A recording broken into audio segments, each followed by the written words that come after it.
Hoy vamos a estudiar un tema dentro de la parte de la física, que es la cinemática, que es el tema de movimiento, que sería un movimiento introductorio para luego ir avanzando. Este tema está dentro del temario de física de primero de bachillerato. Vamos a seguir este índice que tenemos aquí. Vamos a ver el movimiento y su descripción, veremos el sistema de referencia y veremos los elementos que describen el movimiento, y aquí estudiaremos lo que es la trayectoria, lo que es el vector de posición y lo que es el vector de desplazamiento. Luego hablaremos de velocidad, hablaremos de aceleración y veremos qué son las componentes intrínsecas de la aceleración. Aquí estudiaremos lo que es la aceleración tangencial y la aceleración normal. Vamos a hacer una introducción rápida explicando que la cinemática es la parte de la física que describe el movimiento de un objeto pero sin ocuparse de las causas que lo producen. Para ocuparse de estas causas que producen los movimientos estaría otra parte de la física, que es la dinámica, que estudiaremos más adelante. Es muy importante a la hora de ver si un cuerpo está en movimiento o en reposo, elegir un sistema de referencia, puesto que una misma situación de reposo o movimiento puede ser descrita de forma muy diferente por distintos observadores. Por ejemplo, para determinar el movimiento de un objeto, por ejemplo de este avión, lo que vamos a hacer es tomar un sistema de referencia que vamos a considerar fijo, que serían las casitas que tenemos aquí. Vamos a considerar un observador situado en estas casitas. El observador, conforme vaya pasando el tiempo, va a observar que el avión va cambiando de posición. Por tanto, este objeto, el avión, estaría en movimiento con respecto al observador situado en este sistema de referencia. Las cosas no son tan fáciles como vemos. Por ejemplo, si nos cogiéramos una pareja que va sentada dentro de ese avión, para ellos estarían en reposo, puesto que la posición del uno y del otro no cambia conforme va transcurriendo el tiempo. Por tanto, podemos decir que el movimiento es siempre relativo. Un cuerpo se mueve o permanece en reposo respecto al sistema de referencia tomado. Pero claro, podemos decir, en el universo es imposible seleccionar un sistema de referencia que esté absolutamente en reposo, pues porque la Tierra se mueve alrededor del Sol, o el Sol también también se mueve alrededor del centro de la Vía Láctea y nuestra galaxia también se mueve. Por tanto, es muy importante saber que el reposo absoluto no existe. Como se observa en los ejemplos, siempre vamos a elegir un sistema de referencia para describir el movimiento.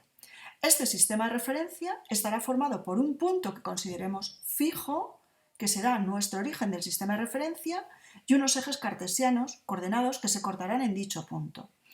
Una vez que hemos establecido ese sistema de referencia, ya podremos definir el movimiento. Un objeto estará en movimiento cuando cambie su posición con respecto al origen del sistema de referencia elegido. ¿Qué elementos describen el movimiento? Pues para ver los elementos que describen el movimiento vamos a ver primero movimientos en una dimensión y luego veremos movimientos en dos dimensiones. Los elementos más importantes que describen el movimiento, el primero que vamos a ver es la trayectoria. La trayectoria es la línea que describe el móvil, es decir, el camino que sigue el móvil. Pueden ser desde trayectorias rectilíneas hasta trayectorias curvilíneas. Dentro de las trayectorias curvilíneas podemos encontrar trayectorias circulares, trayectorias parabólicas, trayectorias elípticas, etcétera, etcétera. ¿Qué es lo que vamos a hacer? Pues vamos a situar el origen del sistema de referencia sobre la trayectoria y de esta manera coincidirá con uno de los ejes cartesianos. Por ejemplo, si fuera una trayectoria en línea recta, pues que coincidiría, por ejemplo, con el eje X. Muy importante también es dar el vector de posición. El vector de posición es un vector, le vamos a poner aquí la flechita, que tiene su origen en el origen del sistema de referencia elegido. Vamos a suponer que nos hemos cogido un sistema de referencia, este es el origen del sistema de referencia, y aquí tendríamos el eje X, puesto que tenemos una trayectoria rectilínea. Pues el vector de posición siempre es un vector que va desde el origen del sistema de referencia hasta el móvil. En este caso, la flechita azul nos indica el vector de posición de este móvil y nos daría la posición de este punto con respecto al origen del sistema de referencia. Muy importante también sería a la hora de describir el movimiento, sería el vector desplazamiento. El vector desplazamiento incremento de R sería la diferencia entre el vector de posición final y el vector de posición inicial. Hemos puesto las flechitas, aquí nos faltaría también la flechita del vector y la flechita del vector. Fijaros, tenemos nuestro origen del sistema de referencia, cogemos eje X, tenemos un móvil que para un determinado instante, por ejemplo para tiempo inicial igual a 0 segundos, se encuentra en esta posición. La posición inicial vendría dado por el vector de posición R1, que iría del origen hasta donde tenemos el móvil, Y la posición final vendría dada por el vector de posición R2, que también iría desde el origen hasta donde tenemos el móvil, los dos dibujados en azul. Vamos a llamar vector desplazamiento la diferencia entre vector de posición final menos vector de posición inicial. El vector desplazamiento siempre va desde la posición inicial del cuerpo hasta la posición final. En este caso, el vector desplazamiento sería el vector que tenemos en verde. Pues hemos visto ya otra característica, otra manera de dar la posición de un móvil mediante el vector desplazamiento. En un movimiento rectilíneo, el vector desplazamiento hemos dicho que se obtiene restando el vector de posición final menos el vector de posición inicial. Si el movimiento es rectilíneo y sin cambio de sentido, el espacio recorrido y el vector desplazamiento son iguales, pero si hay un cambio de sentido, el espacio recorrido y el desplazamiento no serán iguales. Y ahora, cuando expliquemos qué es el espacio recorrido, veremos un ejemplo. Antes de explicar el espacio recorrido, tenemos que decir que si el cuerpo se sitúa a la derecha del origen, el vector de posición lo consideraremos positivo, el desplazamiento sería positivo. Y si lo cogemos a la izquierda del origen, bueno, aquí a la derecha el vector de posición iría desde el origen hasta el punto, sería positivo, sentido positivo del eje X, y si va hacia la izquierda lo consideraríamos negativo. Muy importante diferenciar entre espacio recorrido y desplazamiento. El espacio recorrido es la distancia que recorremos medida sobre la trayectoria. Y hemos dicho que coincidirá con el módulo del vector desplazamiento en trayectorias rectas sin cambio de sentido. Explicamos esto. Vamos a suponer que nosotros vamos de nuestra casa al instituto y recorremos, aquí estaría el origen, que es de donde salgo, que es mi casa, nos vamos al instituto, que lo tenemos aquí, al instituto, salimos por la mañana y volvemos por la tarde. Entonces lo que nos piden es que nos dicen que de nuestra casa al instituto hay una distancia, por ejemplo, de 100 metros. Y nos piden que calculemos el vector desplazamiento y el espacio recorrido desde que salimos hasta que volvemos. Pues si nos vamos al espacio recorrido, que le vamos a llamar espacio recorrido. El espacio recorrido sería la distancia real que yo recorro sobre la trayectoria. Yo voy y vuelvo 100 metros para ir, 100 metros para volver, yo habría recorrido un espacio de 200 metros. Sin embargo, el vector desplazamiento sería vector de posición final menos vector de posición inicial. Si calculamos el módulo del vector desplazamiento, fijaros, vector de posición final, yo he vuelto a mi casa, al final yo estoy en mi casa y al principio también salgo de mi casa. El vector de posición final sería 0, porque he vuelto a mi casa, y el vector de posición inicial sería 0 también. Por tanto, el vector desplazamiento del módulo sería 0 metros. Si voy y vuelvo, la posición inicial y la final es la misma, con lo cual el módulo del vector desplazamiento sería 0 metros. ¿Por qué no coincide el vector desplazamiento, el módulo del vector desplazamiento con el espacio recorrido? Pues porque hay un cambio de sentido. Cuando hay un cambio de sentido, no coinciden. Si no hubiera un cambio de sentido y quisiéramos calcular solo el vector desplazamiento y la distancia recorrida desde que salimos de casa hasta que vamos al instituto, aquí el espacio recorrido sería 100 metros y el vector desplazamiento iría también desde nuestra casa al instituto y su módulo también valdría 100 metros. Cuando no hay un cambio de sentido, el módulo del vector desplazamiento, 100 metros en este caso, coincide con la distancia recorrida, 100 metros también. Más cosas que vamos a ver. En movimientos en dos dimensiones, también para caracterizarlos tenemos lo que es la trayectoria, que es la curva, en este caso en dos dimensiones tendremos la curva contenida en el plano, en este caso que tenemos aquí tendríamos la trayectoria. Tendremos también el vector de posición, que lo vamos a definir de la misma manera. El vector de posición tiene su origen en el origen del sistema de referencia. Aquí tenemos el origen del sistema de referencia, aquí tenemos los dos ejes X, Y. Si tenemos el móvil en esta posición inicial, el vector de posición iría desde el origen hasta la posición del móvil y el vector, le vamos a poner la flechita del vector. Si el móvil durante un tiempo determinado ha recorrido esta trayectoria y al cabo de un tiempo está en esta posición final, el vector de posición final, también en azul, va desde el origen del sistema de referencia hasta la posición final.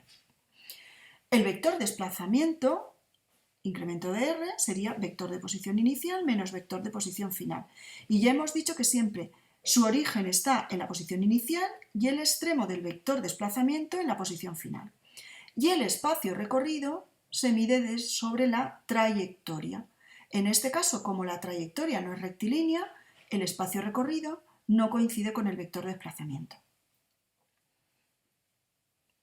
Vamos a cambiar ahora y vamos a ver un poco el concepto de otra magnitud muy importante, que es la velocidad.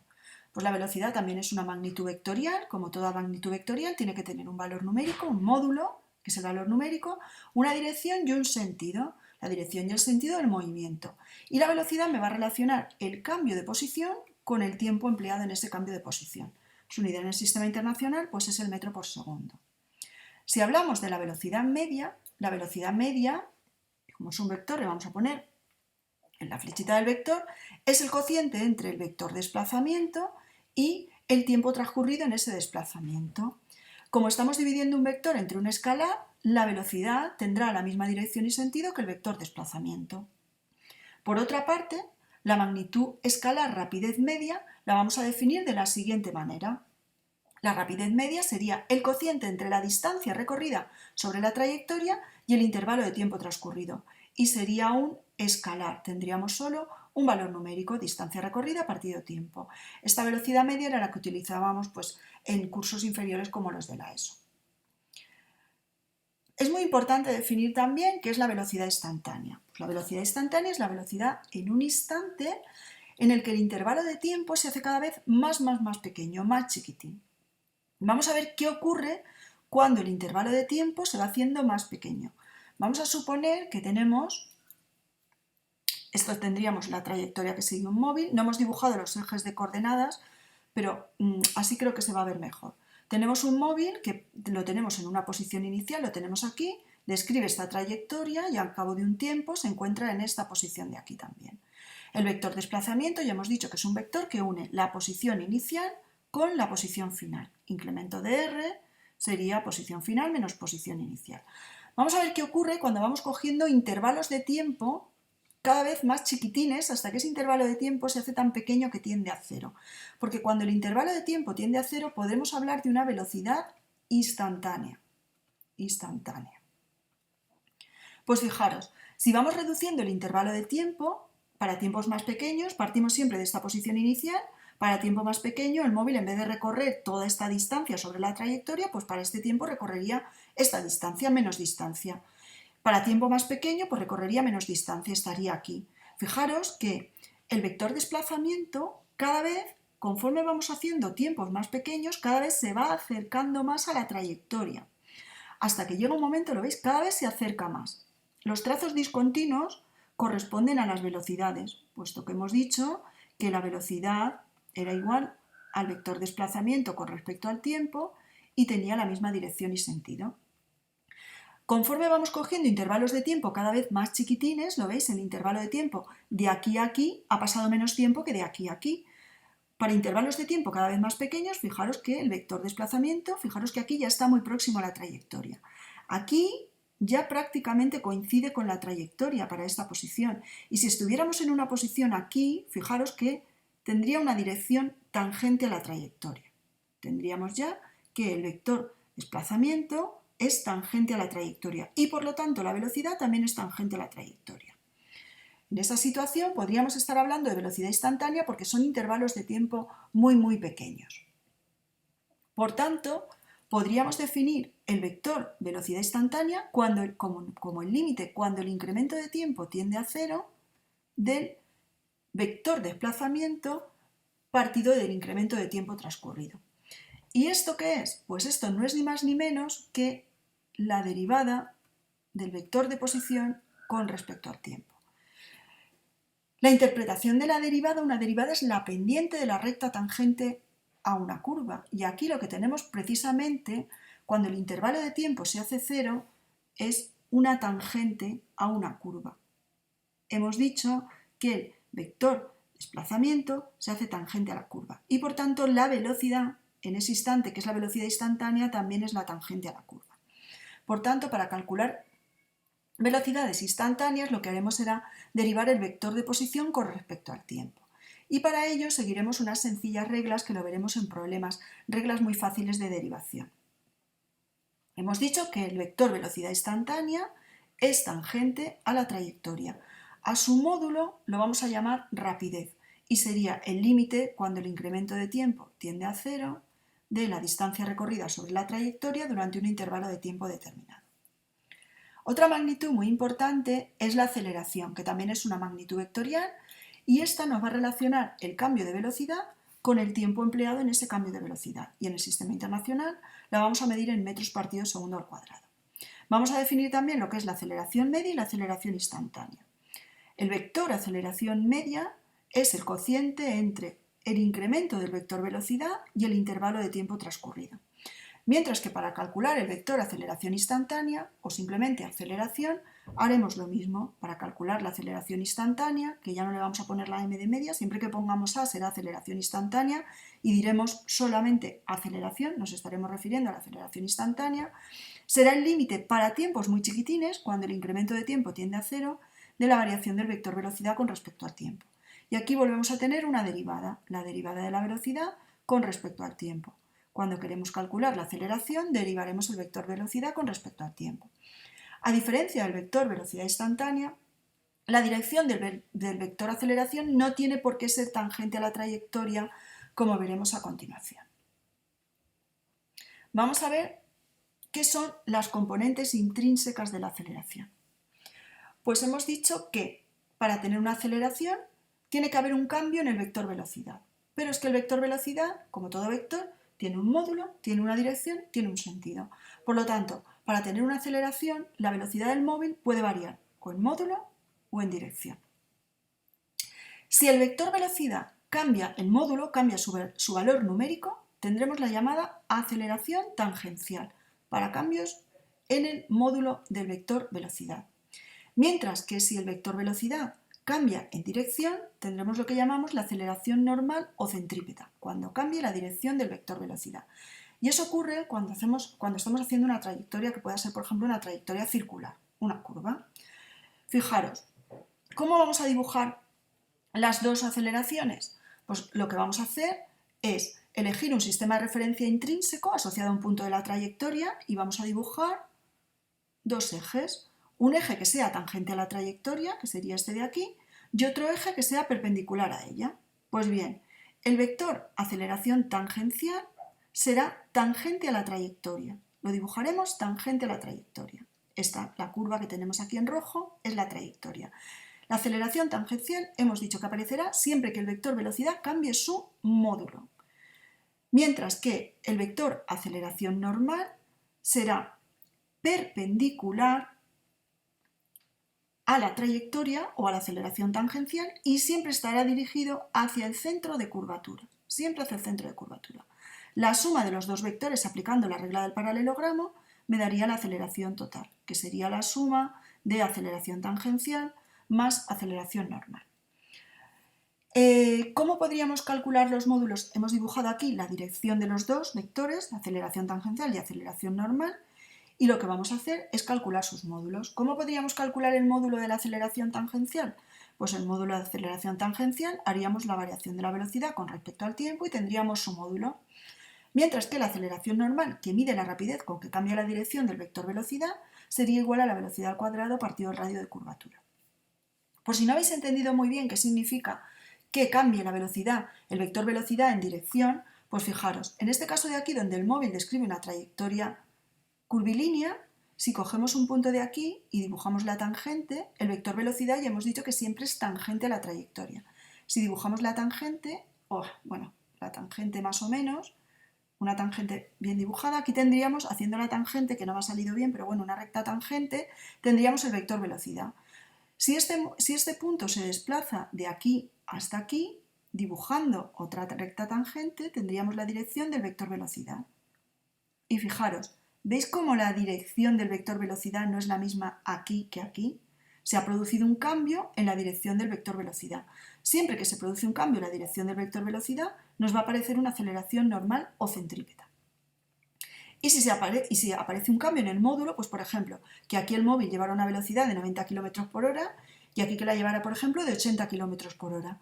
Como ha habido un cambio en el módulo de 90 a 80 km por hora, nos aparecería la aceleración tangencial. Entonces, siempre aceleraciones tangenciales para cambios en el módulo y aceleraciones normales o centrípetas para cambios en dirección. Esto va a pasar siempre con movimientos que describan trayectorias circulares. En un movimiento rectilíneo no hay un cambio en la dirección del vector velocidad y por tanto no tendremos aceleración normal. Con esto acabaríamos el primer tema que hemos dedicado a cinemática. Espero que lo hayáis entendido, haremos problemas y dejadme las dudas que tengáis en los comentarios.